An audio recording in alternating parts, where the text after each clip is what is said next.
YouTube. There we go. Alrighty, I'm live. Yeah, I'm still trying to fix this audio delay. So I'm still trying to fix the audio delay. So anyone that watched the channel or watch my channel, if they got any suggestions, I'm still trying to figure out this because I'll tell you what I have, and maybe you might have some ideas. I have what is called a Formaco 4K streaming camera because I was using a webcam. Of course, there was no latency issues with the webcam, and then of course I'm from my audio. I'm going through my preamp, then it goes into my mixer, and then into the computer. But I'm still trying to, I changed the settings a little bit. I don't know if the 4K was just recording 4K was too fast for the processor or whatever the deal.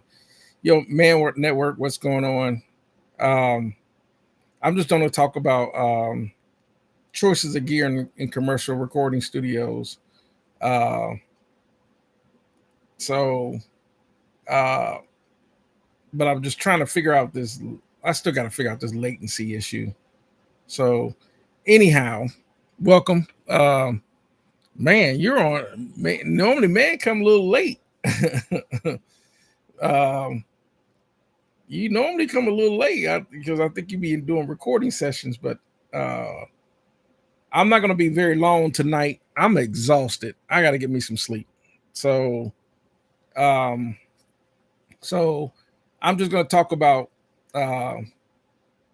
the gear choices that commercial recording studios. Now, there might be some people that on the channel that they may not necessarily want to get, they may not necessarily want to get the all the gear that that the commercial recording studios do. But I started with in the commercial studio realm, so that's kind of what I'm shooting for.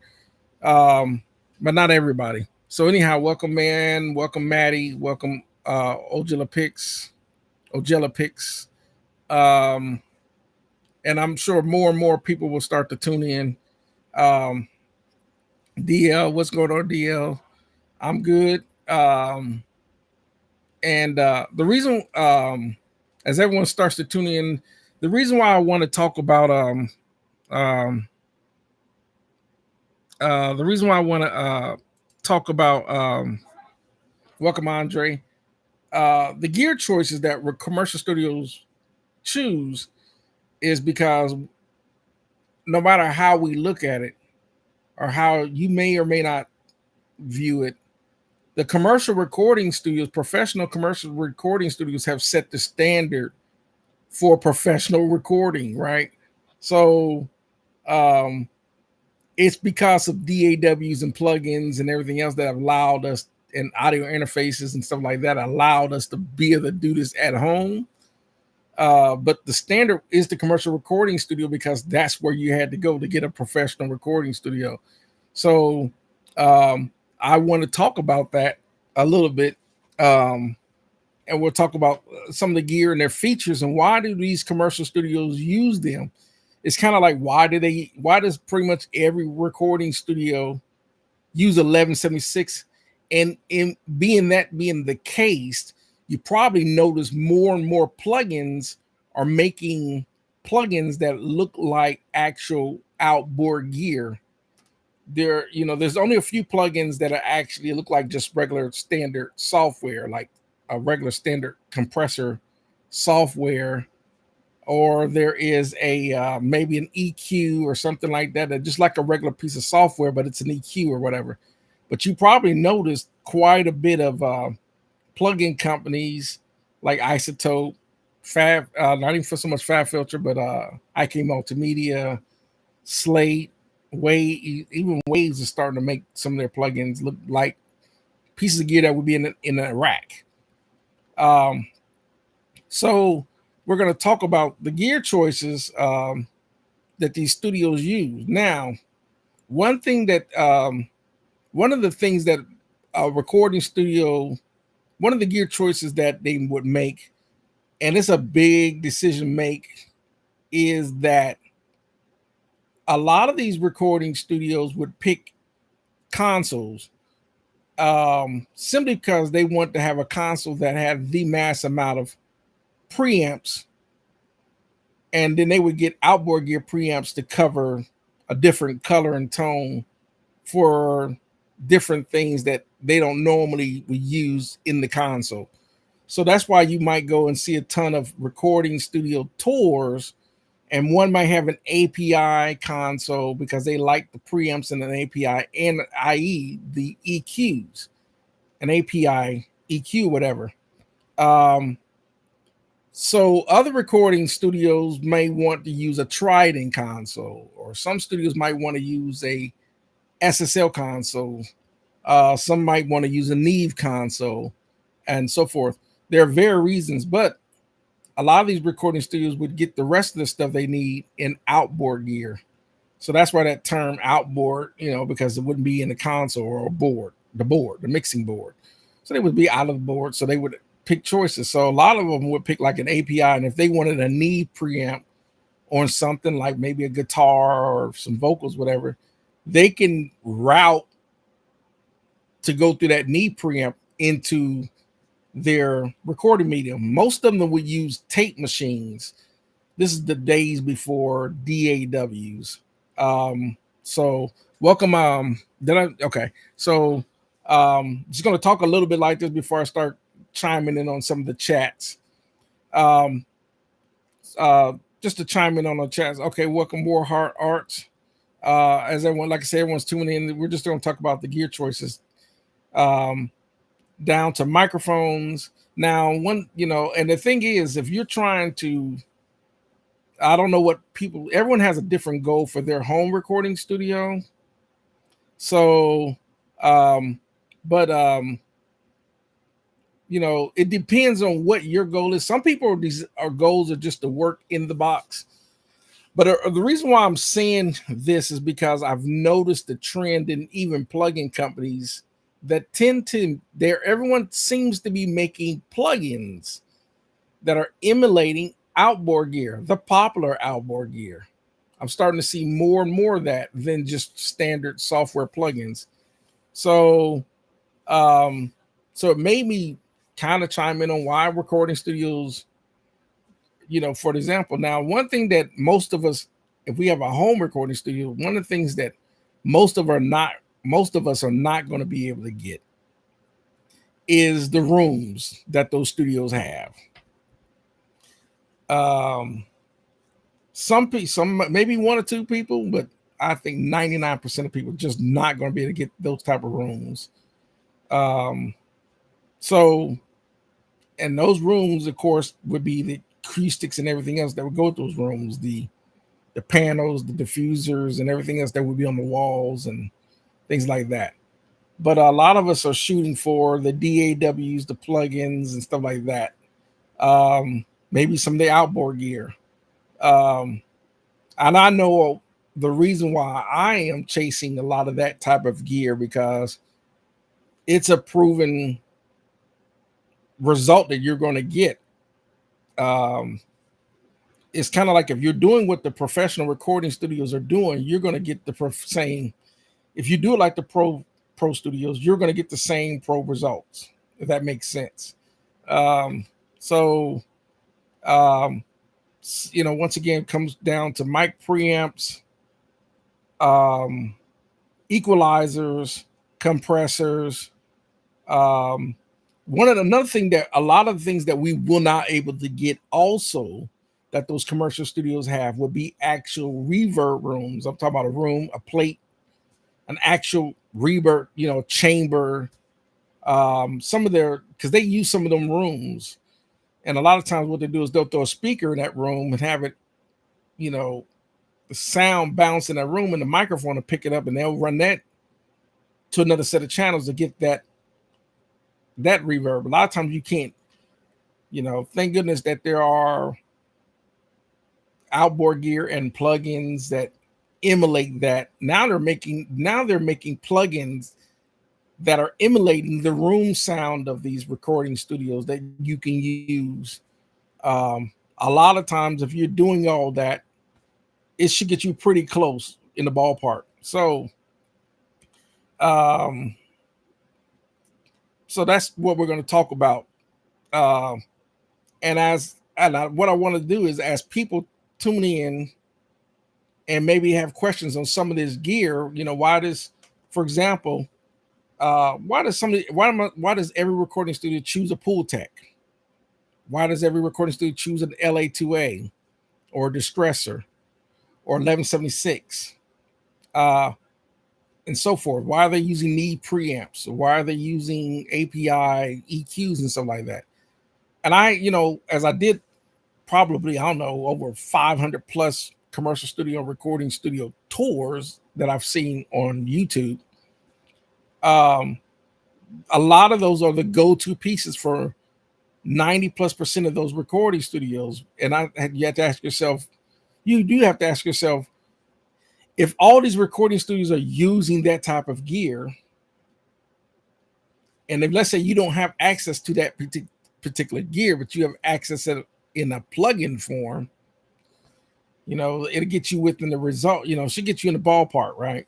So, but you have to ask yourself, why, what are they doing to get that sound? What, and a lot of it is just the engineers know how to use that gear to get what they, and you've heard this in probably thousands, if not millions of records. And it's kind of like, it's almost like something, if it ain't broke, don't fix it. If it works, right? So that's kind of the premise of tonight's subject tonight is the gear choices that these recording studios, because like I said, one thing that you're not going to be able to get is their rooms, their commercial, their live rooms, and their control rooms and so forth, because it's built to that room. So some people may be able to get close, but that's the one thing you're not going to be able to get. So welcome, like I said, welcome everybody. I did say welcome, Maddie. Okay, I just want to make sure. Okay. War Arts, welcome as well. War Arts says I have very limited choices. I started with very limited choices, but I've been in a position where if you know me by now, I've been doing this YouTube channel for about 10 years. I started probably around 2015. If you know anyone that knows me and probably seen how the room has changed over that many years, what I do and how I get my gears, I'm always looking for a piece of gear or something to do to my studio every time I can budget my money to buy something, whether it's a microphone, a cable, monitors, or whatever. So, and I do this pretty much every paycheck. Now I can't do it every paycheck, but I'm always looking for a deal or something. And I've done this over, and that's how I was able to build up to where I got now. So, but some people are very, it depends on what people's plans are. My plans is to have a setup that's really, really similar to a commercial recording studio, but in my house. That's my goal. Now I've gotten to the point where I need a different house because I just don't have a live room. Like I would love to have a live room, like any of the top recording studios that have those type of live rooms. I would love to have the space of that. And some people might ask, well, why would you want that kind of space? Because I still need that kind of space to record bands, especially like a jazz band or whatever the case. I still need the space, and I really don't have the space up here. So I'm going to chime in on a few comments here. Let me go back to the top. It says, man says, my opinion for having all the gear in the commercial studios for the immediacy of sound and of course options of sound. Of course, yeah, that's really boils down to why any commercial studio has so much gears, because they want to have choices. I want to have choices. I don't want to have just one preamp and have that one preamp sound. Um, so um, let's see. But like some people are just not in, I get it. Not everyone is in the, can afford to buy, a UA 610 preamp as an example. Not everyone's in that, got that kind of budget, but I get it.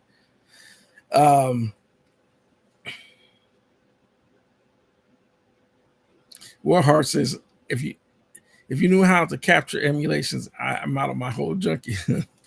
As far as people come junkie, I cannot talk. I got cables and I can't talk in here. One day I'm gonna, like I said, this room is really too small for the gear. It really is. Plus, I got furniture in here. I got where I'm sitting in this room is this desk is actually a computer desk. It's a corner desk. I got my stereo rack over here. I got a cabinet over there.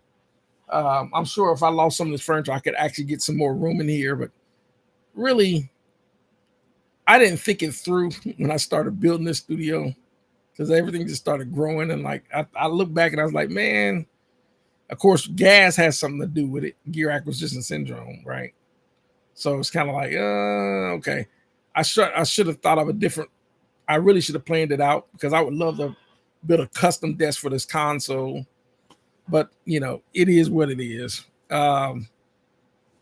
So let's see. Man says I have built a reverb chamber in my home, but it was a stupid choice. Software verbs and delays are too good to build a. Yeah, that's what I'm saying. It's kind of like, because when I do some of these studio tours, and they'll do a tour of like their echo chamber, their reverb chamber, their plate room, and all this. I'm like, well, there is software, there's plugins, there are actual rack mounted reverb units and processors that can pretty much give you the same room. So I don't see a need to build those type of chambers either, because you're not going to hear if you use a real reverb chamber in the mix or a processor unit. You're not going to hear the difference. Oh, Matt, it's like Warheart says I might make a plate someday. The only plate I'm making is a steak plate, a T-bone plate with onions. No, let me stop.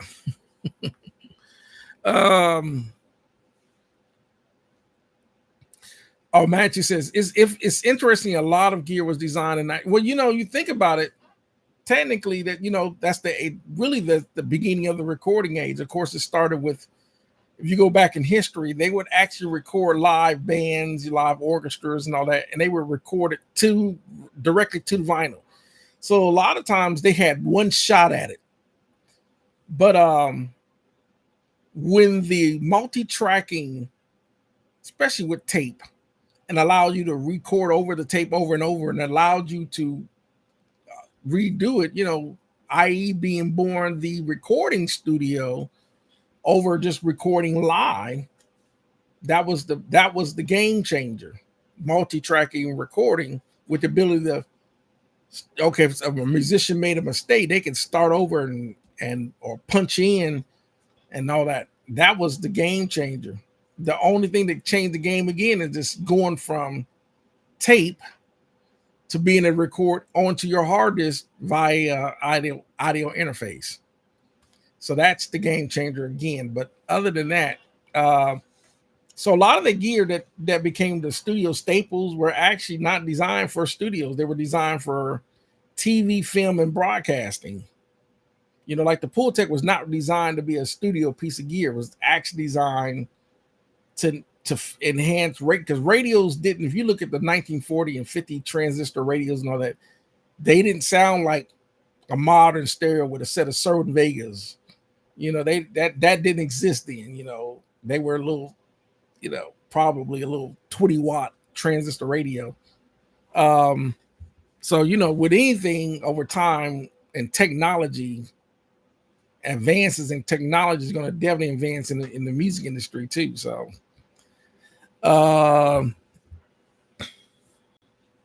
And also the Legends resell their yeah, because they're what they're doing is they're digitally and they're remastering the originals because the gear in the 70s is probably not as good as the gear today. It just isn't. But some people love the vintage sound of older gear, but so and I would say medic, she says unfortunately between medical and vet bills the moment my yeah, I get it. Trust me. I get it. And with today's economy, the money isn't there for um a lot of people. Record labels aren't making any money. Recording artists just really isn't making any money. Um, if I yawn, like I said, it's gonna be a short session tonight because I'm exhausted. I have to get me some Z's. Um, so Ojila Pix said I got get my sound recording engineer for video during at the same time. Mark started. Yeah, it just you and like I said, it's just there ain't no shame in my game. Let me tell you, if I went down to the pawn shop and someone pawned a set of studio monitors and I looked at them like, let me listen to those studio monitors. Oh, okay. Hey, how much are these studio monitors? $150. Let me give them some cash. If I see a microphone on Reverb, or I see a piece of gear on Reverb or eBay or whatever, or if I get it from Z Sounds or Toman or Sweetwater, um, Craigslist, just kind of like I happen to be on Reverb and there's a guy selling the Avalon 737.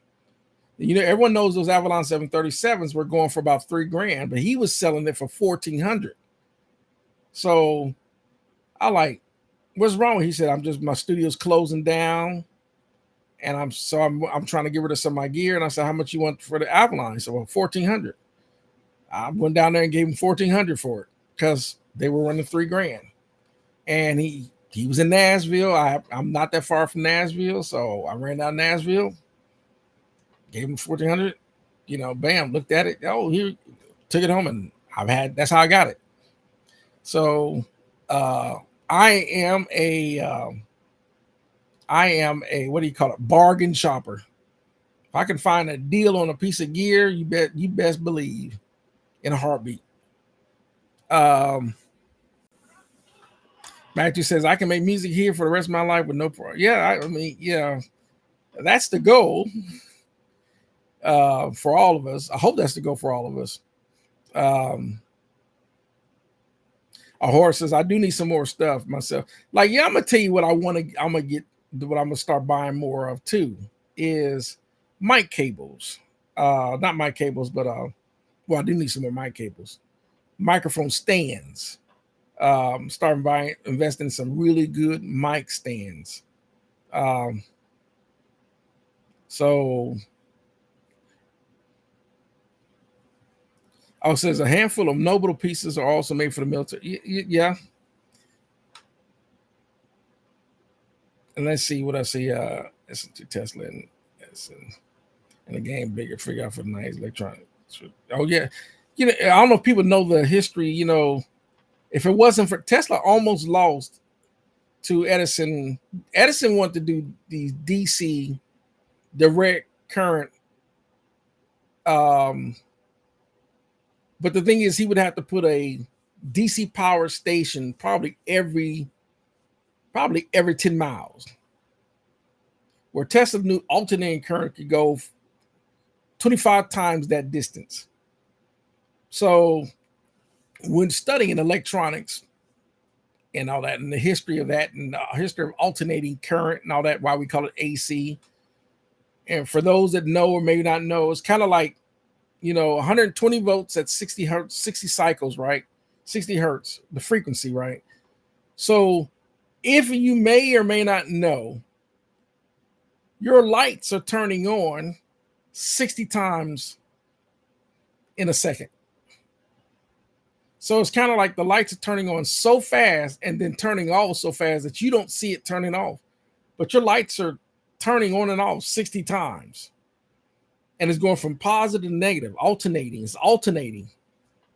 So, but over in Europe and a lot of other countries, they run way more powerful. They run a lot more voltage, and they run it a little bit slower.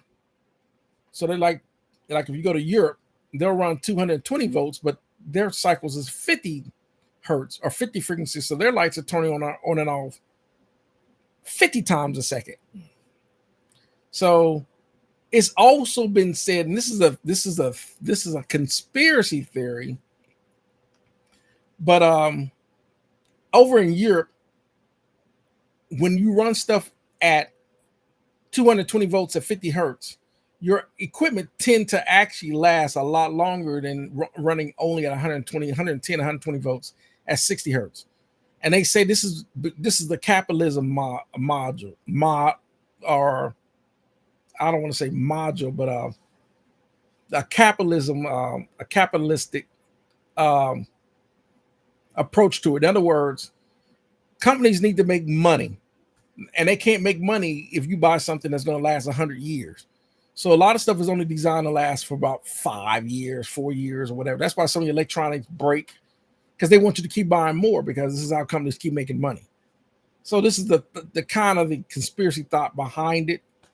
I'm like, this is kind of like, this is the reason why they say you really should not power your stuff off. You should, whatever. But then we're like, well, I can't run everything. My electricity bill be out of the, whatever the case. So welcome, Don Cordy, what's going on?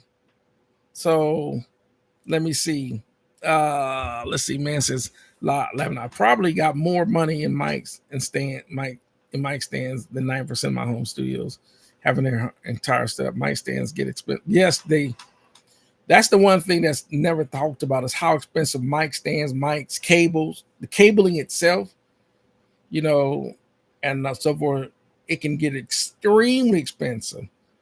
I was watching this video with Vance Powell and the owner of Blackbird, John McBride and Vance Powell. And they were talking about, let's say you budgeted a recording studio for $1 million, add another $2.5 million to that, because that's what that's a lot of people don't really calculate the entire cost for everything. So.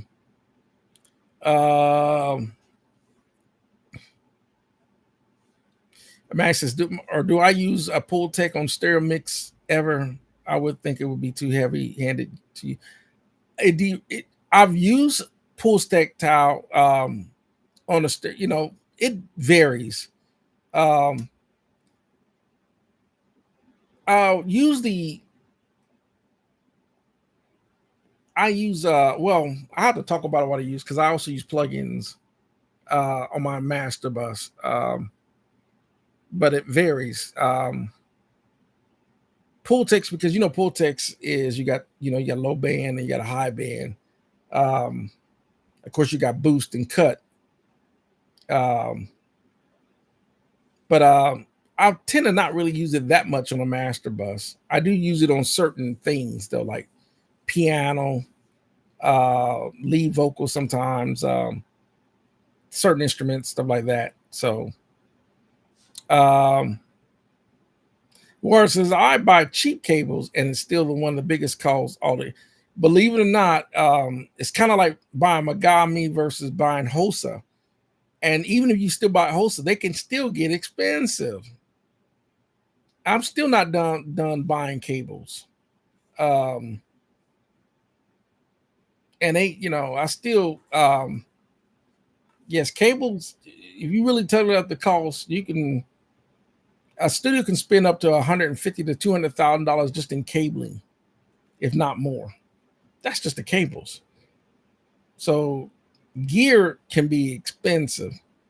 The mic cables, you really look at the total cost. It's like, back in the day, a recording studio, they spent that kind of money, but recording, 80s, 90s,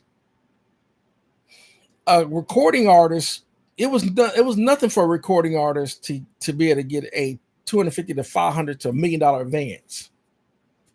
It was nothing. So they could spend $300,000. You know, you talk about this recording studio. If he had this recording studio books 5 clients, and each one of them are bringing $250,000 to spend at that studio, you know, that's over $1.2 million they've made from the clients. So they would have made their money back.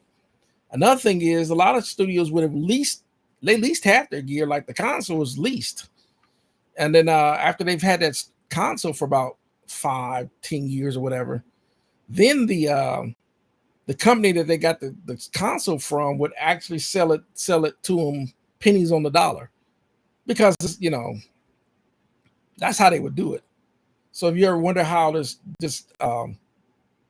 some commercial studio could get a vintage Neve, whatever, 8038 console that was about $1 million, because they were leasing it over a 10-year period. So they were probably paying probably $5,000 a month, whatever. But, you know, they had clients that would cover that cost. This is when the recording studio, you know, the recording commercial studio was huge. Everybody here is going to recording studio. So that, you know, when you're talking with sign artists with budgets that had, you know, like Prince, $5 million advanced budgets or whatever, because they knew Prince was going to go platinum. It's like with Michael Jackson. You know, when he was with Epic Records or whatever, you know, Prince was on Warner Brothers. They knew, you know, Michael Jackson was, you know, especially after the Thriller album, which went diamond. They're like, oh yeah, Michael Jackson's going to sell. We're going to give him $2 million advance, easy. So, and then of course they hired top producers, top musicians. You know, those studios made their money like that. So let me see. All right, so let me see. Oh yes, it was. Man, I use Pultex on the mix bus. Let's see. Like I said, I use them periodically for different things. So,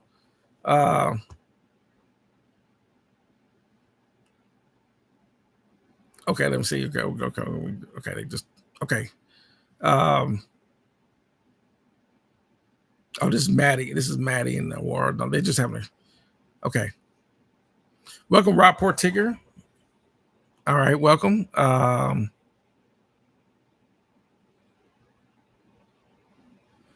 Yeah. Okay. So, it's kind of like with gear. I had to sit back when I was sitting there, because you had to sit back and I had to look and think about, when I was looking at studio gear, like, well, and I got to doing, we're going to so many different, or either watch them on YouTube or been in some of these recording studios, and like a lot of these recording studios tend to, then I would listen to what they're using the gear on, like most of them would want to use like an LA2A for vocals or bass. I'm like, well, let me try that on vocals and bass, whatever the case. And so I came to the point where I said, okay, now I see why they use certain gear, like they would use 1176 on snare. They might use 1176 on room mics or whatever. They would use 1176 on a lot, pretty much 80% of most sources was 1176. It's like, why do they use that compressor out of, the hundreds of compressors out there? Why do they use 1176? And then after studying, watching music and watching these recording studios work and so forth, now I know why they use 1176. So Dio's asking me, can I make a tutorial on how to use outboard gear to make your music sound good from hands-on approach? Yeah, actually, I sure will. I would do that. I sure would do. I will use, I will record some tracks, and what I'll do, and because I was trying to think of what can I do a video on. I will record some tracks, and there'll be, unprocessed tracks on the console, so you can hear. And then I will actually start plugging in some of the outboard gear and let people hear the difference in what the processing and the outboard gear does. So yes, I will do that. I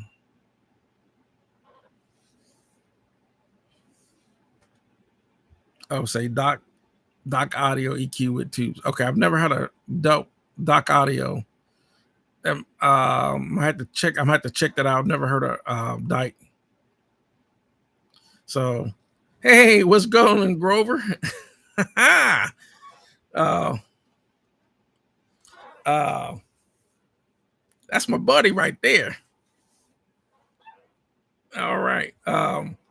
So, um, so yeah, like I said, with the pool text, like just like with 1176, I was just even when I would go around and watch some of Warren Hewitt when produced like a pro when he would do some of his tours, um, and he would go and if you kind of pay attention to Warren Hewitt when he does these studio tours and he's actually going through the outboard gear and he'll name something and he'll name certain settings on those pieces of gear and he say what kind of effect that piece of gear was doing on, like, for example, if he was using an LA3A compressor on a set of guitars or whatever, and he say, well, do this and make this kind of whatever the case may be. And so it's kind of like, well, okay. And especially when he's walking through the rack of gear and he'll see, like, okay, he's going through or he'll sit there and say, certain reverb settings on a certain reverb or whatever the case may be, or a certain, or maybe a certain delay or whatever the case may be. So it's kind of like, I was like, okay, let me take some notes. Or I used to watch Dave Pensado. Dave Pensado would do these interviews with mixing engineers. And Dave Pensado would basically sit back and bring in some of these, Grammy Award mixing engineers. And he would do this, just going through some, different questions of ask. Like he'll say, okay, well, what are you using on, what kind of reverb are you using on this? And they might say a spring reverb, or he said, well, what are you using for snare on, this or whatever, or what kind of compression you're using on your kick drum or whatever. And so what I would do is when they would kind of talk through what they're using and how they're using it, I would make notes. So I would go back on stuff that I've done and I would try certain settings and said, oh, okay. Let me try that too. Let me see. One of the things that I found, believe it or not, I got it taped up here on his gear that taught me some stuff too. That I got it right here. I usually keep a tape because I always reference it. But this is a piece of paper that I took out of an owner's manual of my Alesis 3630 compressor. And in the back, it would have some reference notes. It would say, for example, it would say something like this. And this is in the owner's manual. So I'm always got notes and stuff to always see what can I do to improve what I'm doing. And it would say something like human voice. It would say something like what to cut. And it would say 7K.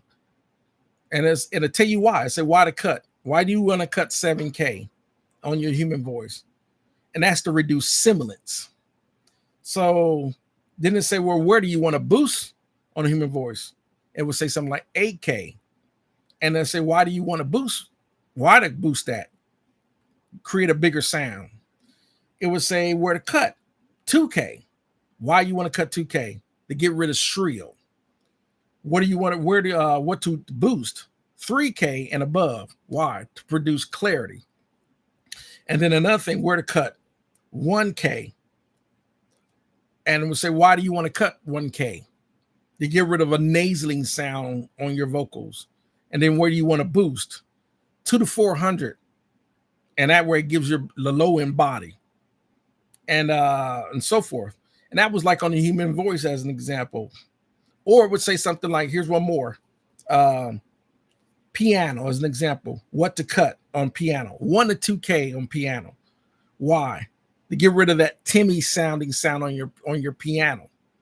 But where do you want to boost on your piano? Around 5K. Why do you want to boost 5K? To give it more presence. So, and then it will say something like what cut 300, and that's basically to get rid of boomy sounding piano in that low end. And then it would say where to boost about 100 hertz, give it a little bottom end. And so that was just some. I would use this as a reference point on if I would have pianos or if I would have guitars or whatever. Those are almost my reference points, and then I would make slight adjustments in those frequencies. I used to wonder why engineers all the time would talk frequency, 2K here, 3K there, 4K or a little bit of a little bit 2K here. Why did we always talk frequency? And then there's certain pieces of gear, certain EQs or whatever that do a little bit better than other EQ pieces of gear, whatever case. Or plugins or whatever the case. It really varies. So let me see. Let me see. Okay. Oh yeah, Grover says Pultec is good for fine tuning on your master bus. And like I said, I use it sometimes. I don't use it all the time, but I do use them. Whether it's the plugin, or I use these Pultec right behind me. Right here. You see my older shoulder right here. Let me see if you can. The camera. Those are Lindell Audios right here behind me. Those are the Lindell Audio Pultec style EQs. But I use most of the time I use them on instruments and stuff like that for the most part. So let me see what else did I miss. Let me see who else. Let me see.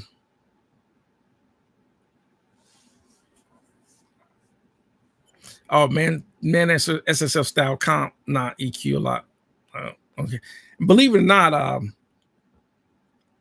one of my channel scripts that I use quite a bit is the SSL channel script plugin. I use that, or I use the Acustica Audio, which is an AMEC style console type of. I use that plugin, so I might have to do a video on plugins that I use. And not always gear, because I don't always use sometimes I use plugins. So let's see. Let me see what else. Yeah, Lindell's gotten into they've really gotten into the game of like I got their 1176 style, I got their Pultec style, and I got their LA2A. I got two of them as well. So, well, it says this evening I'm only using rack gear on direct guitar, no guitar gear, just to see. Yep, there's no one way you can do it. You can always try any way you want to see if you like the results. Of course, if you don't like the results, you always change, what you're doing. Let's see.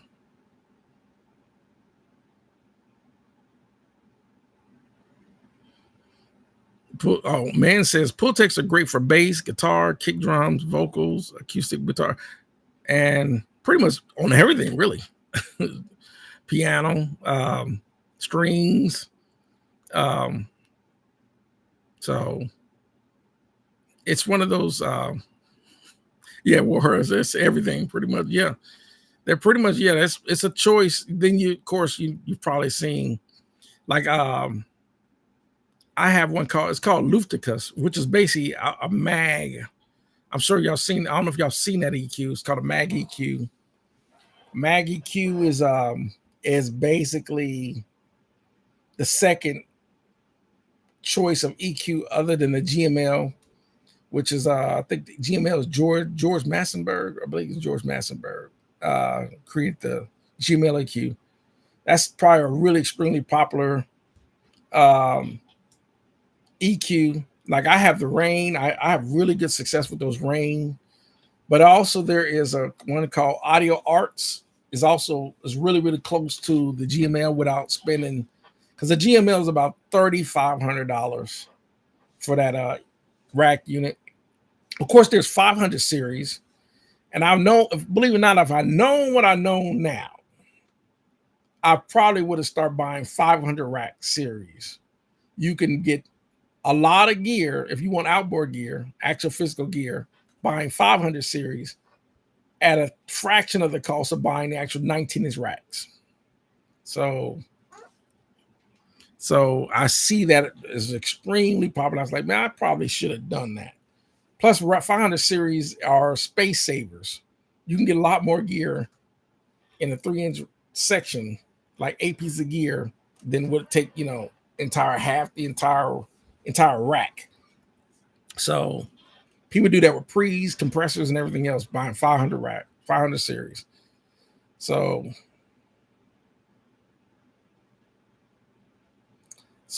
let me see.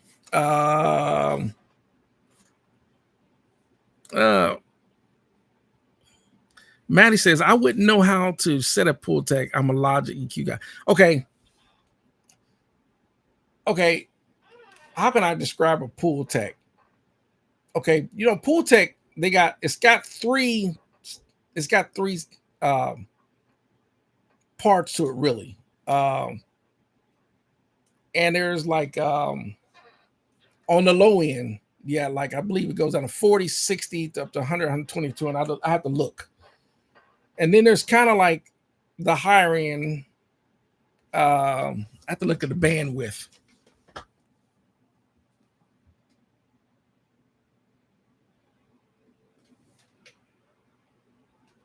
But anyhow, then there's a high portion.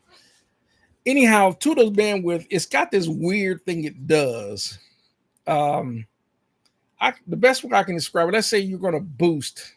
Let's say you set it to 80 or 100 hertz on the low end. And you can boost that 100 hertz end, but you can make it sound more in, but like when you attenuate at the same time, it's almost like you're still getting the quality of the low end, but not making it sound over boomy or thinning it out a little bit. It's weird how that works. I'm still trying to figure out the science behind it, but you can kind of like, I'm going to push 60 hertz or whatever, but I'm going to attenuate it at the same time. And it creates this, but it's almost like, how can I describe it? It's almost like, I'm gonna try to use my EQ on this mixer right quick. It's almost like if I do this, I'm boosting 80 hertz, but at the same time, if I attenuate 80 hertz, I can still thin it out a little bit, but still you can hear a little bit of presence in the mic here. It's kind of doing that. It's kind of, if that makes sense. It's like making it the low end or whatever that frequency you're trying to push clarity without making it sound over or under or whatever the case when you boost and attenuate. So, but it just does something to it.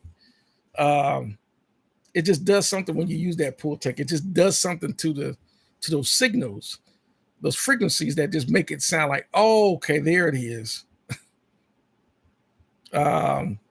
Let me see. Someone probably got a better explanation than I can explain it. Okay, let me see what before I read that one. It said, man said 500 series is fantastic, no doubt. But some of the most of them lack the headroom of 19. And I think when you hear with this is what I've always heard. I don't have any 500 series, but on the 500 series, what I've always heard on the 500 series is because each one of those 500 series don't have their own power supply. And part of the power supply to give it the power, to push that it needs to push it to the max. It's almost like the same thing with hearing effect. The reason why most people can't hear like their plug-in working to at the full extent because their computer don't have the processing power. Your computer have to have the processing power to really hear that plug-in working like it's supposed to. Even though you might see it working, but if you don't have enough processing power, it's the same thing with those 500 series. A lot of times they don't have enough power to push those, especially the ones that have tube circuits and tubes and transformers and so forth. So that's the thing that I've heard about 500 series versus if you just get a 500 rack with its own dedicated power supply. Warhard Archer says, I'm resisting 500 hole. But once again, the thing is, so many people are having success with 500 series. So it's kind of like, but I've been buying buying 19-inch racks since I started. So,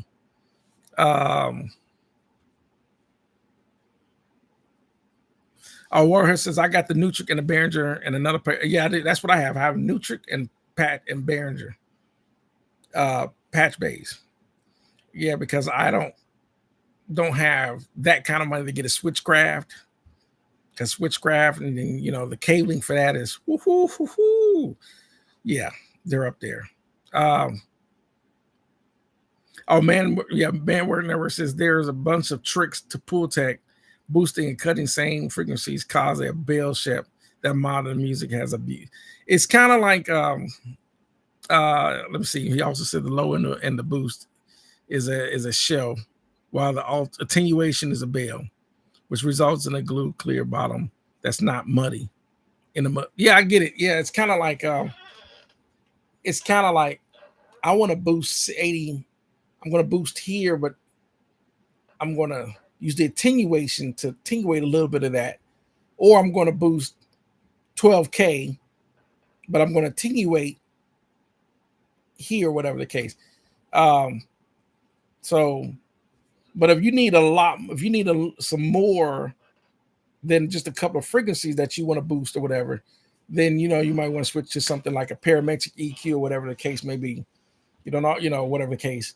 Because shelving, bell, you know, notching and all that would come to frequency, you know, like a notch filter or a bandwidth where you're a lot of times, how can I best way to describe when you boost, when you use a band width, and let's say you're on a parametric, you know, you have like 500 and 800.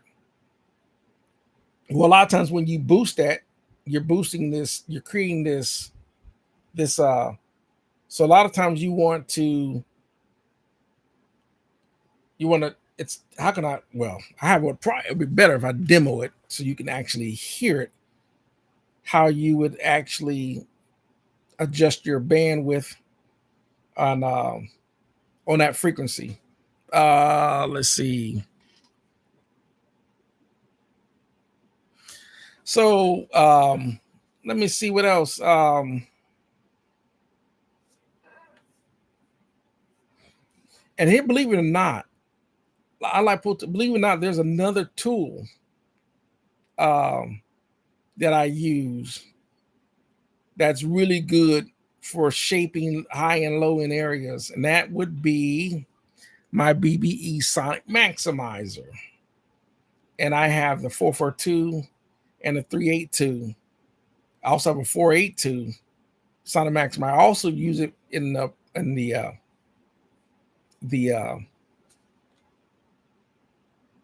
my what you set up downstairs. Also, another cool tool is an Aura Exciter. Like I have the Aura Exciter that does some cool stuff as well. Like I said, just going back to what DL was saying earlier about wanting to demo. I'm going to do a tutorial on stuff that I use and why do I use it. So, did I miss somebody? Oh, Aaron Wade. If I'm pronouncing that right. Welcome. I didn't see you. I didn't see you join in. Welcome. Asking me, are there any patch bays you particularly like to use or don't? Like I said, the one I'm right now, I'm using the ones I can afford. The ones I want, I can't afford. But the one I'm using is the Nutrix, or some people pronounce it Neutrix, and I'm using the Behringer. which has the switch that you can allow you to switch between. On that patch wheel, I can switch between normal, half normal, through, and so forth. And the Neutrik, with those, you can do the same thing. It's just except you got to open up and flip it a certain way to make it normal, half normal, or through. You just have to do that. But on the Behringer, you just flip the switch. So I can go from normal, click, half normal, click, through, and so forth. And I think I've done a video on patch bays before. So let me see, what else did I miss?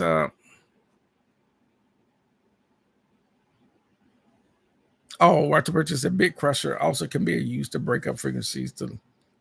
I've never used a bit crusher, but there's so many tools out there. I've seen people use the Fatso by Euphorical Labs. They got I've seen what's another one I see a lot?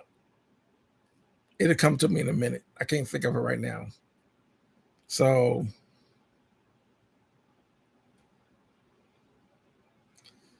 says Rapport Ticket says they make digital dog patch bays that have recall these days.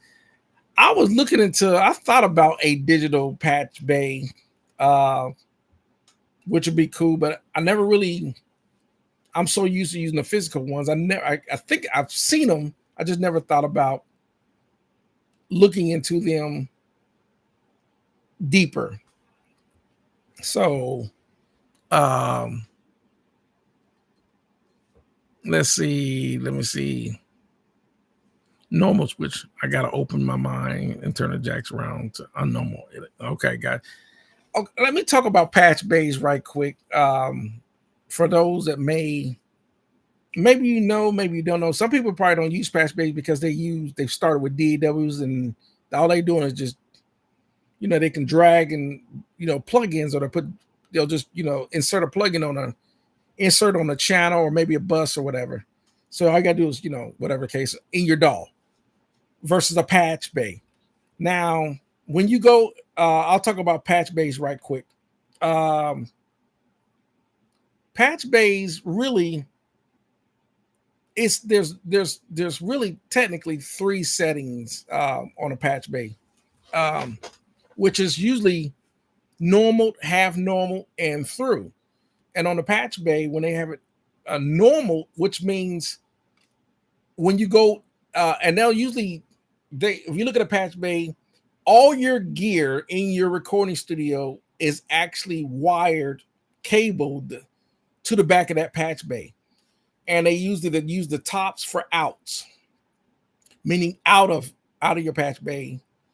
And then the bottoms of that same patch bay would be the ends into another source or whatever the case may be. Or if they're gonna, whatever case. So in a normal situation, like for example, everything that would come from the live room would come, the tops, which would be outs, meaning out of the live room, meaning it's coming from the live room. So it would go into the outs of your patch base. So if you got all your gear, your guitars, your instruments, your microphones, they would have a microphone panel with XLR cables on a panel on the wall or whatever case in the live room. All that will be wired to the out of a patch bay. And then it's already normaled, meaning it's already, the wires internally in that patch bay are going to continue the signal to go into a console. So, so a lot of times you don't have to do anything. If you keep your patch bay in normal configuration and you run all your microphones, you run all your instruments and all that into the outs that's going to come from your recording area, they're going to be plugged into the top rows of the outs. That's going to go, and then the inputs of the bottom row is then going to go into your console if you have a console. Some people don't have a console. Some people, okay, mixing console, whatever. Some people is going to go directly into their DAW, their audio interface. Now, the thing is, whenever you plug a piece of gear, a patch cable what you're doing is you're breaking the normal. You're breaking the normal path. And you're going to run that out into the input of a piece of gear. Then the output of that piece of gear is going to then go into the end of that channel, then goes into the console, whatever case. That will be a normal patch-based situation. Half normal would be, it pretty much does the same thing, but in half normal, the object is that a lot of times when you have it in normal situation, if you put a patch cable into the front of any whether it's the in or the out of that channel, you're gonna kill the sound. It's gonna stop until that signal is plugged into another source, and that source then continues back into that channel to hear it.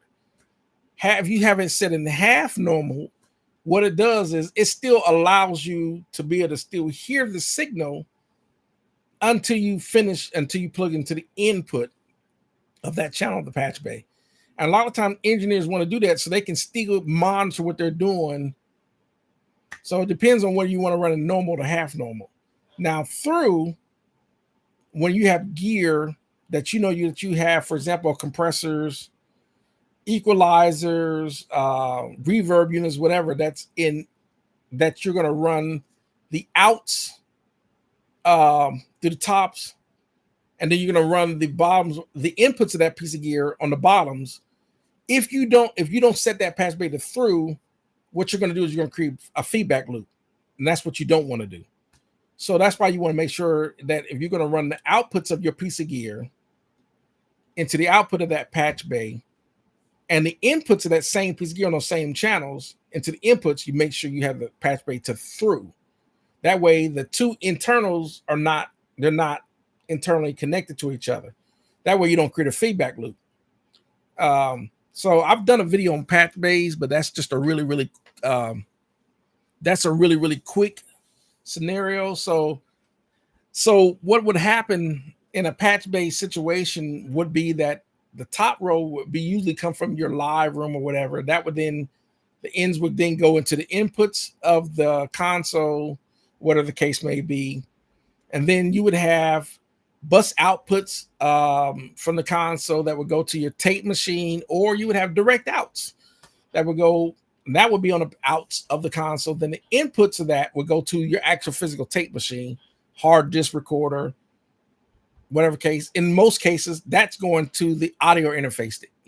So the output from the output of the patch bay is going to go into the input, the outs. That's going to feed into your interface, and then the returns are going to feed into the input to come back, and then those in will feed back into the console for monitoring, whatever the case may be. And a lot of times on a split console, you can have it on the same channels or on separate channels. Half of the board, like I have my console set in the split situation. So 25 over, it's going to my interface. And then 1 through 24 is coming out of my interface through channels 1 through 24. So it comes out of my interface that way. So that's kind of like I would have to do more than doing this live stream chat on breaking down the patch bay and routing for that. So it just, really set up, I see someone doing parallel. Yeah, parallel through. Basically, you don't want the, half normal to normal. You want to set the parallel when you're running all your gear connected to your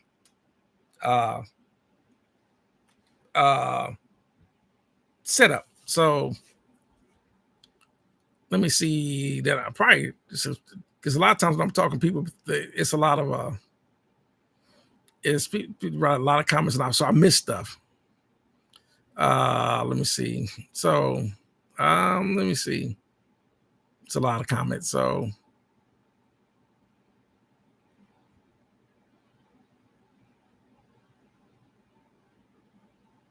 and then let's see. Let me see what I'm gonna say. I miss. Matthew says no patch bays. No, that's only if you're running it in the box. But if you got a lot of outboard gear, you're gonna be because the patch bays, what patch bays do is basically saves the headache of having to go behind your gear or going behind your console and always constantly connected or disconnecting. So in my situation, every piece of gear, every in and out, for the most part, is all going to my patch bay.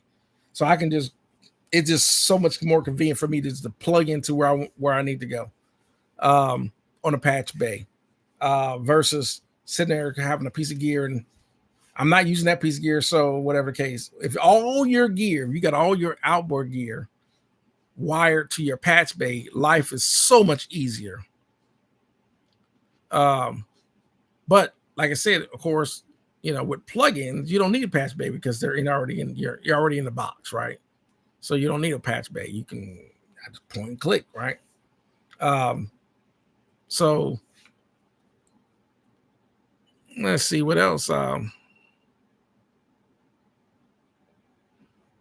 Let's see, go wire. Let's see, okay. I appreciate that Warhard says smash the like button, please. I appreciate all that. So like I said, I would do I've done videos on this before, but like I said, DL did a request for me to do a tutorial on how I would use my outboard gear and process when I'm, with the sound and all that. So I think that would be fun. So that will be that definitely will do that. Let's see what else. So all right. So I'm probably going to be on here probably for another 10 minutes and then I'm going to call it. Like I said, I'm exhausted. Plus I'm hungry. It's 8:30. I need to run and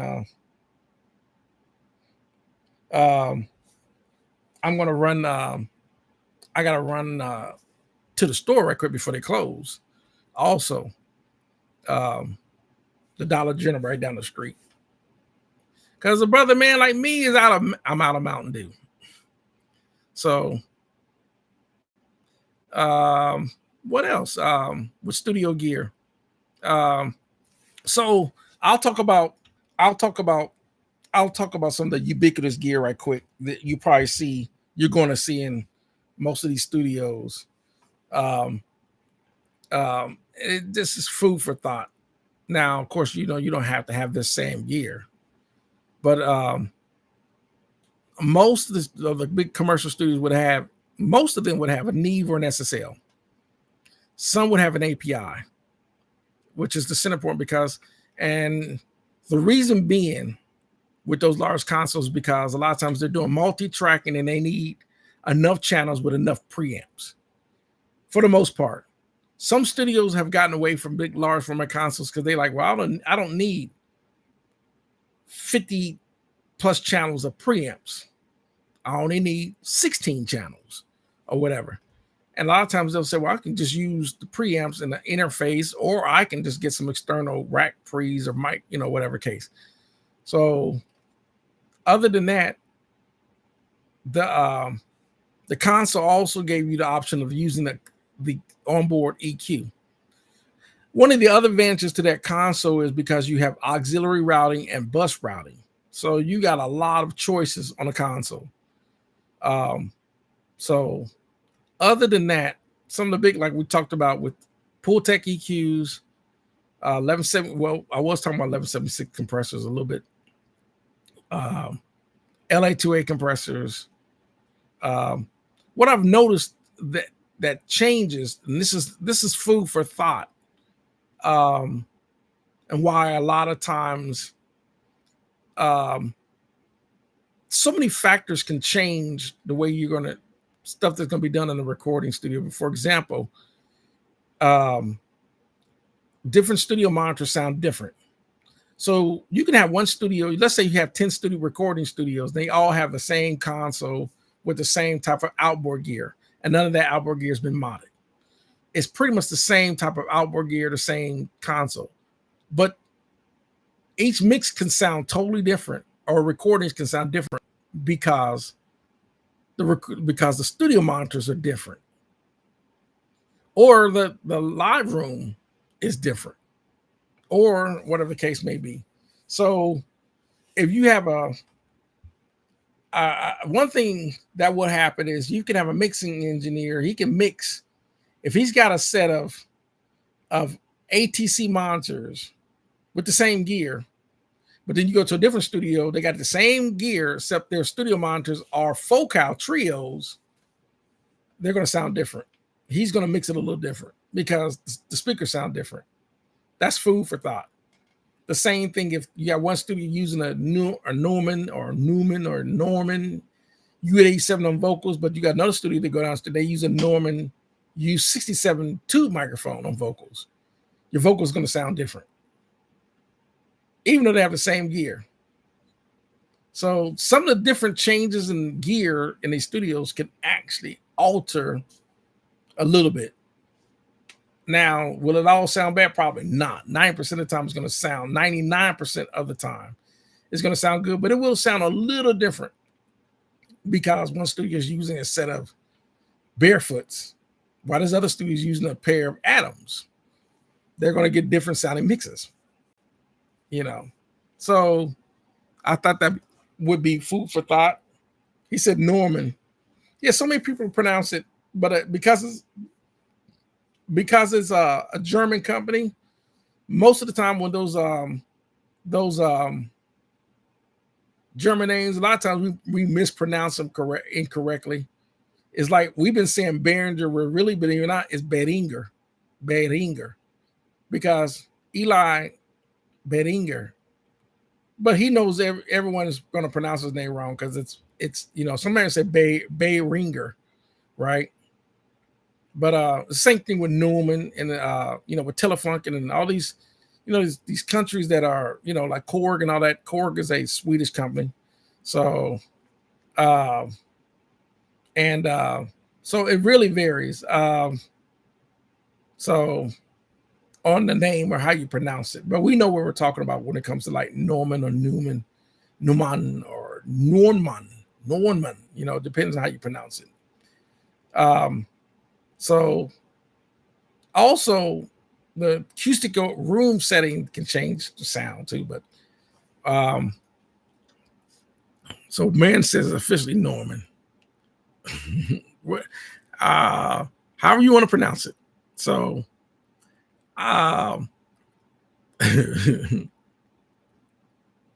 also try and send AKG in German. AKG, yeah, that's den Volgat. Oh, I'm not German, so so I want to thank everyone for tuning in. Like I said, I gotta get to the store, and I was gonna keep it a short podcast tonight, live stream, because I'm exhausted. And that's gonna do it for the night. And we'll see everyone next week. Lord willing. I appreciate everyone tuning in. And it's always good to see everyone on this, So other than that, thanks for everyone tuning in. Once again, we'll see y'all next time I do this. Y'all have a great one.